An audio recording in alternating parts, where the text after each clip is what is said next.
서울시당 당원 동지 여러분, 반갑습니다. 오늘 제 기억으로는 처음인 것 같은데 이렇게 국회 의사당 의원회관 대회실에서 서울 현장 최고위원회 회의를 합니다. 지난주 월수금 최고위도 다 현장에서 했습니다. 가급적 최고위원회는 현장을 찾아가서 국민의 목소리를 듣도록 하겠습니다. 저는 오늘 이재명 정부의 시책에 따라서 차량 5부제 제 끝번호가 1번이기 때문에 오늘 제 차량을 운행하지 않고 지하철을 타고 버스를 타고 국회로 출근했습니다.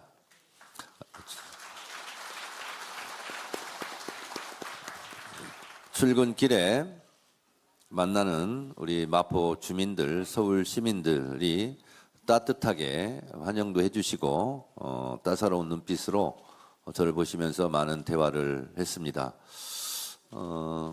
대중교통을 이용해서 출근하다 보니까 이렇게 국민들과 서울 시민들과 직접 소통하고 대화도 하게 되고 그래서 참 좋았습니다. 우리 국회의원님들께서도 차량 5부제를 잘 지켜주셔서 중동발 위기 상황에 대처하고 있는 이재명 정부의 에너지 절약 운동에 적극 동참해 주실 것을 부탁드립니다. 저는 지난주 금요일, 토요일 무박 일정으로 경상북도 일대를 다녔습니다.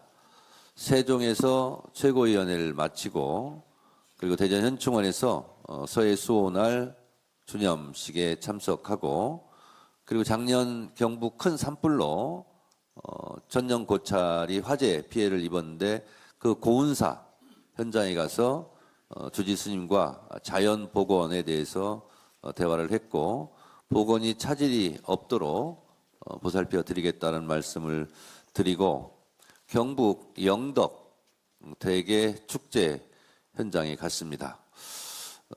무대에 올라서 제가 노래 한 곡도 하고 영덕 주민들과 함께 여러 가지 대화도 많이 나눴습니다. 그리고 새벽 1시에 청어잡이 배를 타고 4시까지 조업 활동을 했습니다.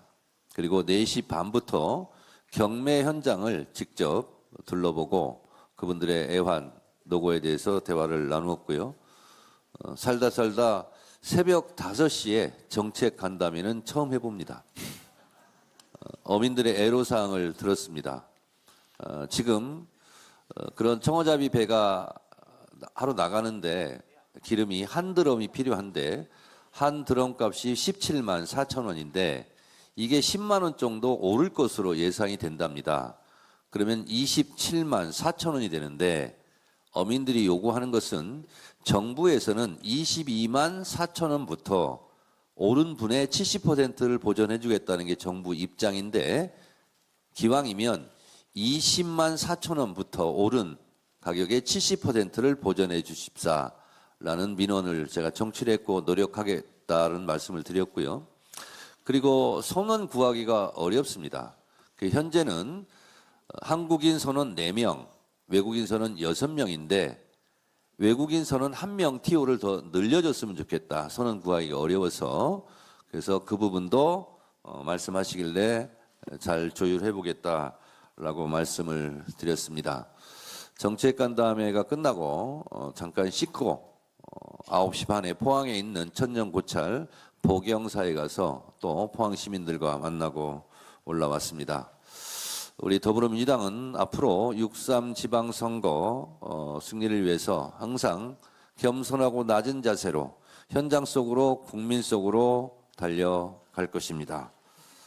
또한 지금 분위기가 좀 좋다고 그래서 들떠서 오버토킹하는 것이라거나 아니면 국민의 눈살을 찌푸리게 하는 언행은 가급적 자제해 주시고 국민 눈높이에 맞는 언행을 잘 해주십사 부탁드립니다. 만약에 국민 눈살을 찌푸리는 언행이 있을 경우에는 당대표로서 엄중 조치하겠다는 것을 다시 한번 말씀드리겠습니다.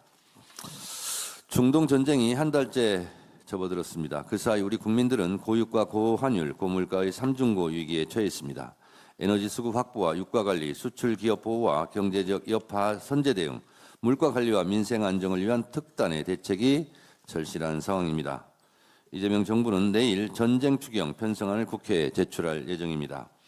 더불어민주당은 정부의 추경안이 국회에 제출되는 즉시 심사에 착수하여 4월 10일 개최되는 국회 본회의에서 반드시 처리할 수 있도록 하겠습니다. 역사상 가장 빠른 속도로 추경 처리를 하겠습니다. 이를 통해 중동 전쟁에 발빠르게 대처하고 민생을 안정시키기 위한 이재명 정부의 노력에 적극 동참하겠습니다. 민생에는 여야가 따로 없습니다. 부디 국민의힘도 이번 전쟁 추경만큼은 우리 기업과 국민을 봐서라도 적극 협조해 줄 것을 다시 한번 당부드립니다. 오늘 이렇게 입체 여지 없이 대회실 꽉 메운 우리 서울 당원 동지 여러분, 오늘 우리는 서울에서 이렇게 현장 최고위원회를 합니다. 서울은 대한민국을 넘어 세계 어느 도시와 견주해도 부족함 없는 자부심입니다. 5대 메가시티와 3대 특별자치도가 나아가야 할 이정표이자 대한민국 경제를 돌리는 든든한 엔진이기도 합니다. 서울을 더 서울답게 만드는 것이 곧 국가 경쟁력을 키우는 길이며 서울이 자체적인 동력으로 안정적으로 발전해야 이재명 정부의 지방주도 성장도 성공할 수 있습니다. 지난 주말에 서울에 사고가 있었군요. 지난 주말 한강에서 유람선이 멈춰 364명이 구조되는 아찔한 사고가 있었습니다. 사람이 많이 모이는 대도시일수록 작은 빈틈이 큰 재난으로 이어질 수 있다는 사실을 우리 이미 뼈아픈 선례들을 통해 가슴 깊이 새기고 있습니다. 시민이 일상을 안심하고 누릴 수 있는 안전도시, 그 모범을 서울이 만들어야 하겠습니다. 쓸데없는 성과 내기식, 보여주기식 행정은 끝나야 합니다. 국민 안전에 더불어민주당이 진심을 다하겠습니다. 책임지고 예방하겠습니다. 제 지역구인 마포에서 마포 상암동에 쓰레기 소각장 추가 건설을 하려고 했던 서울시, 결국은 행정법원에 의해서 패소되고 그리고 서울시가 잘못한 걸로 끝났습니다. 이렇게 그동안 재판받고 하다가 결국 서울시가 패소했는데 그동안 이 소모적인 이 낭비를 또다시 서울시에서 반복해서는 안 되겠습니다. 세상에 비밀이 없습니다.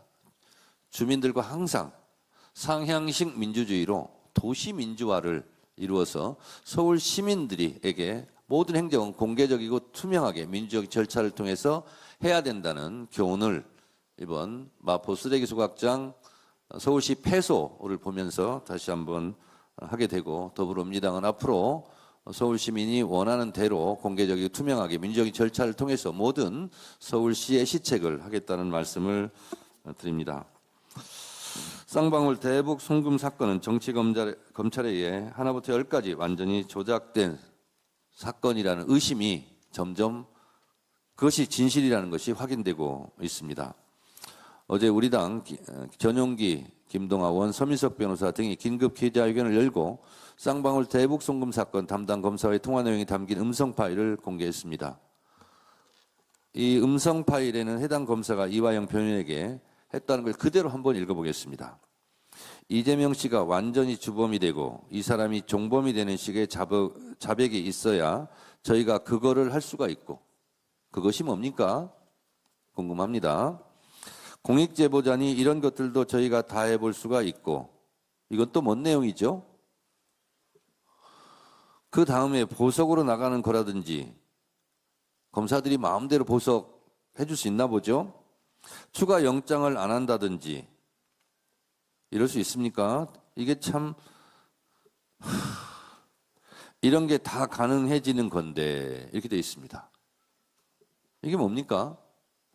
우리가 윤석열 검찰 독재 정권 치하에서 항상 얘기했던 것이 있는 것을 없는 것으로, 없는 것을 있는 것으로 만드는 조작 기소하는 거 아니냐 하는 부분을 내내 우리가 비판했는데 이것이 사실이구나, 그렇겠구나, 검사의 생생한 음성을 들으면서 우리가 의심하고 비판했던 것이 맞았네, 이런 생각을 할 수밖에 없습니다. 이런 검사 다시는 대한민국 검사 집단에서 존재하지 못하도록 퇴출해야 되지 않겠습니까? 이 검찰의 민낯을 봅니다. 우리 저기 서영교 전 최고님 리액션이 아주 좋으신데요. 이재명 대표 시절 저도 최고위원이었고 서영교 의원도 최고위원인데 우리가 항상 그랬습니다. 윤석열 검찰 독재 정권의 야당 탄압 정적 죽이기, 이재명 죽이기. 이거에 대해서 우리가 3년 내내 싸워오지 않았습니까? 근데 우리가 그때 제대로 맥을 짚었구나 하는 것을 이번 검사의 녹취를 보면서 새삼 느끼게 되고 더 큰 분노를 느낍니다. 영상 준비가 된 것 같은데요. 제가 할 말은 더 많으나 마이크를 한병도 원내대표께 넘기도록 하겠습니다. 예. 먼저 동영상 준비됐으면 좀 한번 들어볼까요? 동영상 들어주십시오. 그 이재명 씨가 완전히 주범이 되고 이 사람이 종범이 되는 식의 자백이 있어야 저희가 그거를 할 수가 있고 이재명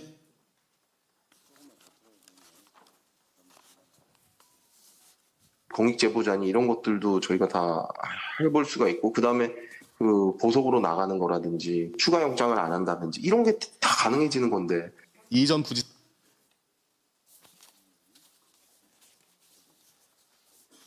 예, 됐나요? 하나 더. 예. 잘 들으셨죠? 어제 아마 밤에 그 뉴스를 통해서 여기 계신 모든 분들이 들으면서 정말 귀를 의심할 수밖에 없는 사건이 터졌습니다. 바로 이재명이 주범해야 한다는 검찰의 조작 시나리오가 드러난 것입니다. 쌍방울 대북 송금 사건은 윤석열 정치검찰이 이재명 죽이기라는 목표를 정해놓고 허위 진술을 강요한 사건입니다. 대북 송금 담당 박상용 검사가 이재명 대통령을 직접 거론하며 형량 거래를 시도한 전화 녹취가 공개됐습니다. 2023년 6월 박 검사는 피의자 변호인과의 통화에서 이재명 씨가 완전히 주범이 되는 식의 자백이 있어야 저희가 그거를 할 수 있다며 노골적으로 진술 방향을 지시했습니다. 보석 석방, 추가 영장 미청구, 공익제보자 지위 보장을 미끼로 던졌습니다. 이화영 전 부지사가 폭로한 연어 술파티 진술 세미나 의혹의 핵심 당사자가 바로 이 박상용 검사입니다. 이제 와서 정당한 수사 협의라는 궤변을 늘어놓고 있습니다. 대한민국 형사법 어디에 검사가 피의자와 형량을 거래하도록 되어 있단 말입니까? 더욱이 박 검사가 자기 혼자 한 일이 아니라며 오히려 큰 소리 치고 있습니다. 검사 개인을 넘어서 수사팀 전체, 나아가 정권 차원의 조직적 정적 사냥이 있었음을 스스로 인정하는 꼴입니다. 민주당은 국정조사를 통해 쌍방울 대북송금 사건을 포함한 정치검찰 조작기소 의혹을 성역 없이 파헤치도록 하겠습니다. 박상용 검사를 비롯한 조작수사팀을 증언대에 세울 것입니다. 민주당은 오늘부터 온라인 윤석열 정치검찰 조작기소 제보센터를 운영합니다. 검찰의 회유와 협박으로 눈물을 흘린 국민의 목소리를 직접 듣고 대한민국 사법정의를 바로 세우겠습니다. 중동위기가 반발한 지 벌써 한 달이 넘었습니다. 이재명 대통령께서 말씀하신 대로 이번 사태로 인한 에너지 수급 불안은 역사상 최악의 안보 위협입니다. 이제 전선은 호르무즈 해협을 넘어 우리 공장 앞마당까지 들어왔습니다. 지난주 민주당 원내대표단이 을지로위원회와 플라스틱 제조 공장 현장을 찾았습니다. 공장을 돌려도 손해, 멈춰도 손해라는 기업인들의 피눈물 흘린 호소가 있었습니다. 산업의 쌀인 나프타 공급막이 막히면 쓰레기 봉투, 포장대 대란, 환율 물가 전면 충격 등 민생 전반에 동맥 경화가 올 수밖에 없습니다. 이재명 정부와 민주당은 비상상황실을 가동해 한몸처럼 움직이고 있습니다. 내일 정부의 25조 원 규모 추경안이 국회에 제출됩니다. 나프타 수입선 다변화와 수입 차액 지원 예산을 반드시 포함해 산업의 동맥 경화를 뚫겠습니다. 고의로 물량을 조이고 과도하게 가격을 올리는 정유, 석유 기업의 행태도 끝까지 살피겠습니다. 국민의힘은 추경을 두고 선거용 현금 살포라고 합니다. 한 손으로 추경을 대정부 질문 뒤로 미루자며 막고 다른 한 손으로 법사위원장 자리를 달라고 하고 있습니다. 국민의힘에 묻습니다. 공장 앞마당에서 우는 기업인의 눈물이 정말 선거용으로 보인단 말입니까? 기업인들은 한시가 급합니다. 국회 일정표에 따라서 공장을 세울 날짜도 정하란 말입니까? 대한민국은 IMF 외환위기, 2008년 금융위기, 코로나 팬데믹과 12상 내란 사태까지 위대한 국민의 힘으로 극복해온 저력이 있습니다.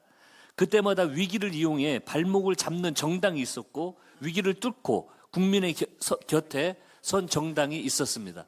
국민의힘은 위기 앞에 국민을 버린 정당, 민생을 인질로 삼은 정당으로 역사에 기록될 것입니다.